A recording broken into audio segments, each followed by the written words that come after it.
What's going on, guys? Welcome back into the channel. In today's video, we're going to be talking about development trait regression within Madden 22, and we're also going to be talking about desired number of X-Factor, Superstar, and Star Dev players within the game. Specifically, I want to give a shout out real quick to Riley Figueroa, who gave me the idea for this video in our Discord. So we're going to be talking about this specifically as a viewer or subscriber requested video, and I think that this one is going to be actually relatively helpful to most franchise users within Madden and, most franchise owners within the game, because this information is going to really dictate how your franchises play out long term, because it's going to greatly affect the development and the regression of players within the game. So to start off with, let's take a look at desired X factors, desired superstars, and desired stars within the game.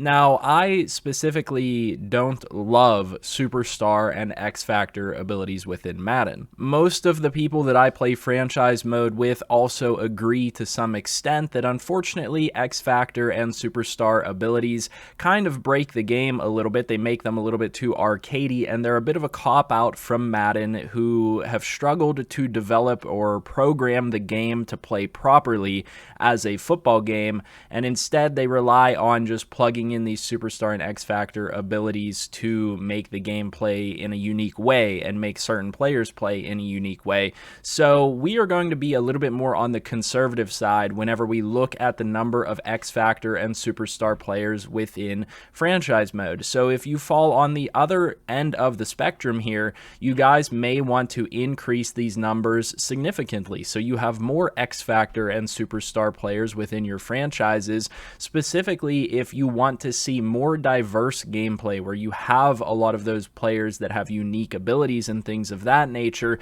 Then you're probably going to want to see more Superstar X-Factor players, because that is going to give more abilities to more players, and it's going to see more distinction between those individual players. But like I said, we're going to be approaching this a little bit more conservatively today, so I'm going to talk about the numbers that we play with. And real quick, before we dive into those, I do want to mention that whenever you start a franchise, it's automatically going to utilize the breakout scenarios as on, your development trait regression as on, 50, 75, and 400. So talking about X factors specifically to start off this video, I feel like this is one of the most important places to start.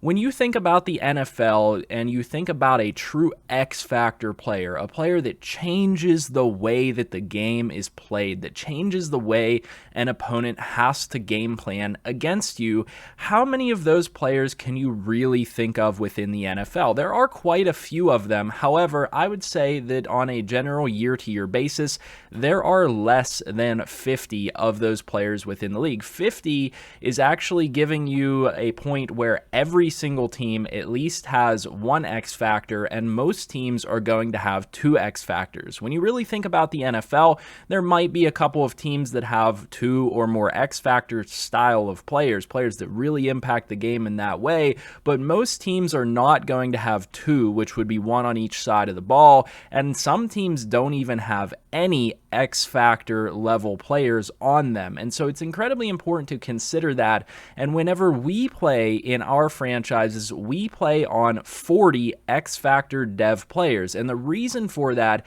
is this is the upper echelon of players within the game. There are so few of these players, and you want them to be coveted when you have them. So we play with 40, and this is going to be lower than it starts with, so you're going to see some players lose their X-Factor abilities going into further seasons within the league. However, the important thing to recognize is we will be increasing both the Superstar Dev players and the Star Dev players, which is a much more common level of player within the NFL. You see far more players that would be considered superstars on NFL teams, and even far more players that would be considered star players on NFL teams. And Superstar and Star Dev players are going to be far more common in terms of development and ceiling in terms of growth when we talk about young players within the NFL. Likewise, when we talk about older players within the league that are going to maintain their ratings because they have a certain development level, so XFactors regress the slowest, superstars regress a little bit faster than that, stars regress a little bit faster than that still, and normal dev players regress the fastest, you're still going to want to allot space for older players that maintain at least star development, maybe even superstar development, and in the rare case, X Factor development that's going to allow them to stick around longer within leagues. So in reality, this number of 40 is going to allow for one X Factor per team, and the top 8 teams in the league to additionally have another X Factor on that team. So ultimately, you're going to see on a general basis, the top 8 teams within the league are probably going to have one X Factor on both sides of the ball. Below that, you're going to get your middle pack of teams that have one X Factor. You may even get some teams at the bottom of the league that have no X Factor, and that X Factor is going to be attributed to maybe the top team that maybe for that season has 3 players that play at that level. You'll get the occasional team that does that. This helps to prevent too many teams from being extremely overpowered, and this also strikes a really nice balance with realism in terms of how many players can actually affect a game in that way. Next up, talking about superstar development players.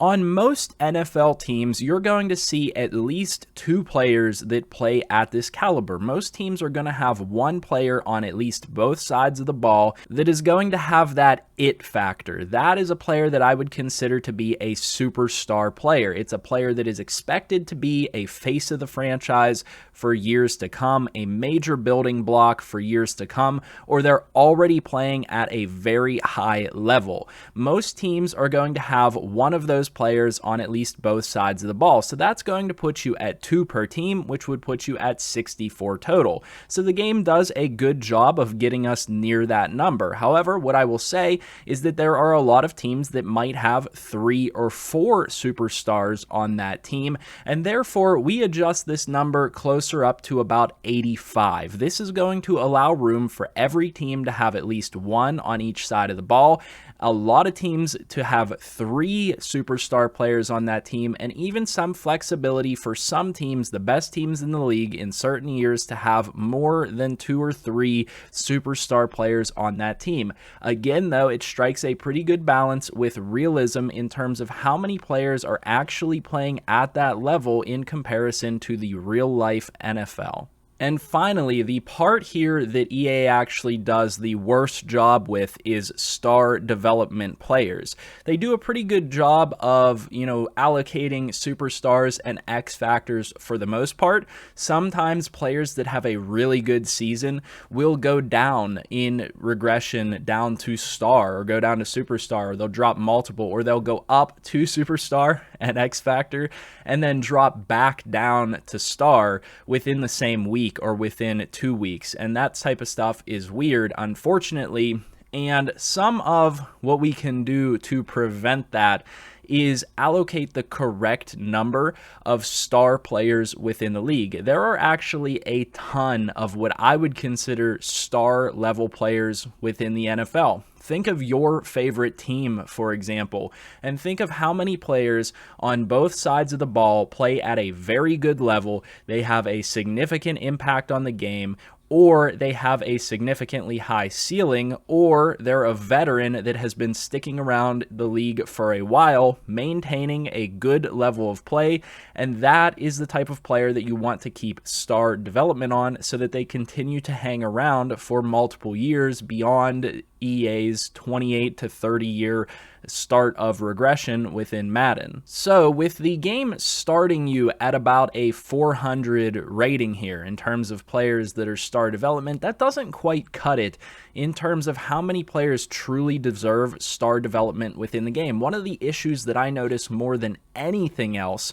beyond players doing weird stuff with going up and coming back down in development, is way too many normal development players, especially for young guys within the league. There needs to be far more star dev players that allow players to get a quick start within the league and allow you to develop those players until you see a point of, okay, is this player going to be a normal dev player that just kind of hangs around, or are they going to go up and have a shot at a higher development and be a superstar on my team, or maybe one day an X-Factor level player within the league? Well, there needs to be more of these star dev players, so we're going to crank this one all the way up to 475, and this is going to reach a significantly more realistic level of the number of X-Factors, superstars, and star development players within the league, and this is a much more normal distribution of how talent is actually spread out within the NFL. You're going to have twice as many superstar caliber players as you're going to have X-Factor players,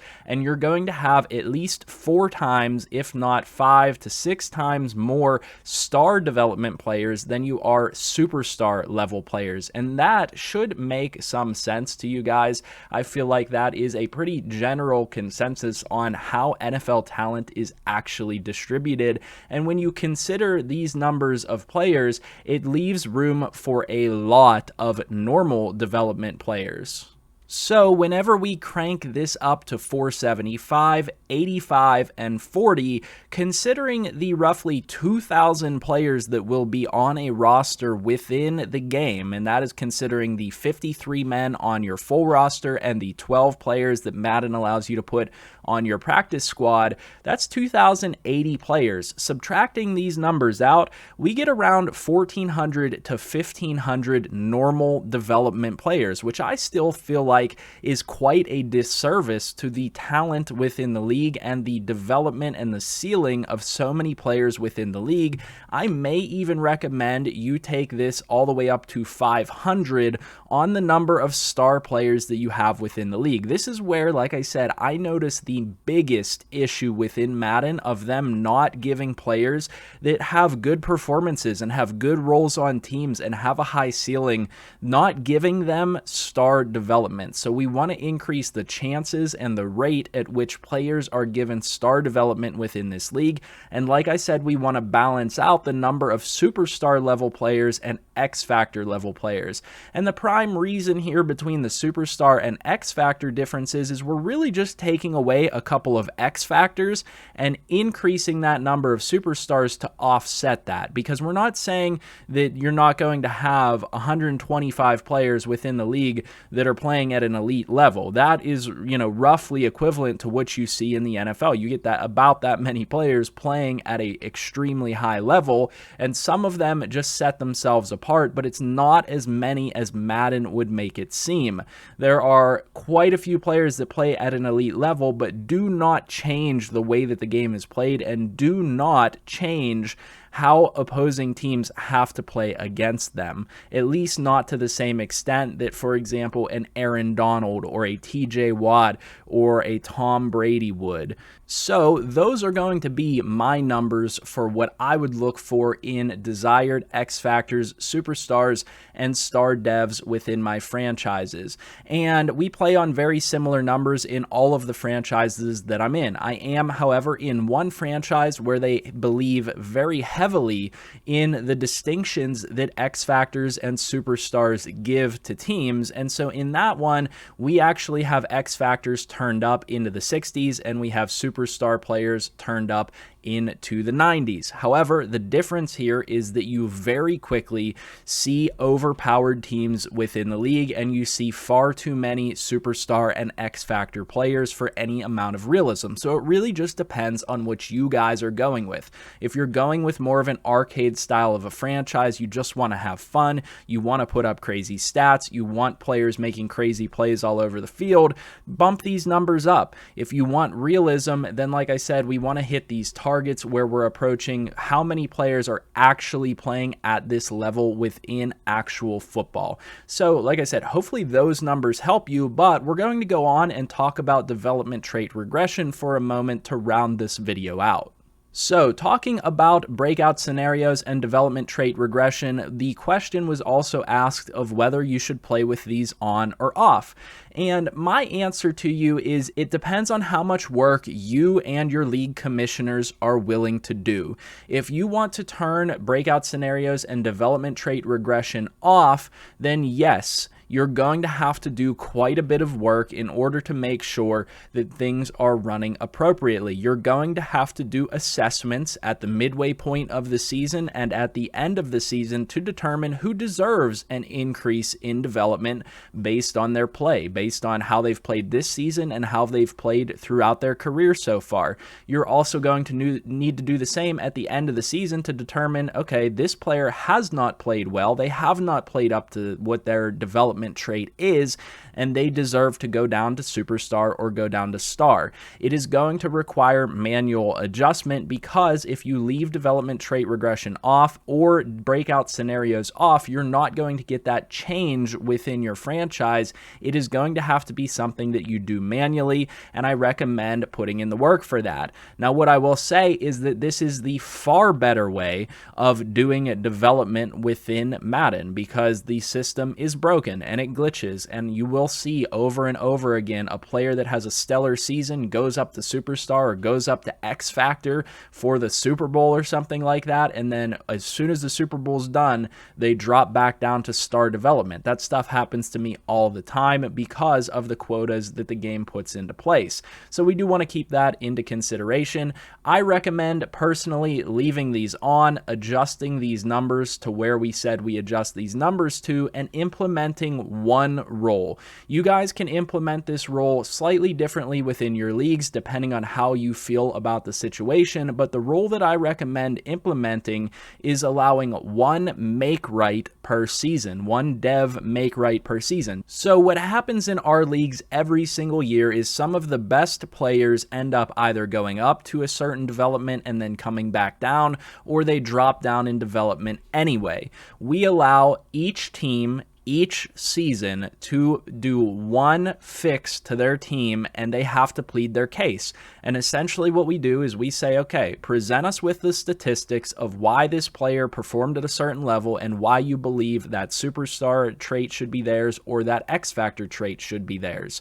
They present their case, and we either approve that as a panel, as a group of commissioners, or we decline that and we say find another player that you want to fix, that justifies having that fix. So that eliminates the issue of too many players being taken down from their development to a star level or a normal level. It at least allows teams to have some flexibility to adjust, and it doesn't require a whole lot of subjectivity. It really doesn't require a whole lot of touching of players or anything like that. It is a very simple rule. It's very simple to implement, doesn't take a lot of effort, and it's usually plain to see. Yeah, this player played and got 20 sacks. He should probably be at least a superstar, if not an X Factor. And you say, okay, well, this player started as an X Factor and he went down to star. Okay, so we bump him back up to X Factor. This player was a superstar. He played really well. He went down to star at the end of the season. Okay, he gets his superstar trait back. It's a very simple rule to implement that I highly recommend that you guys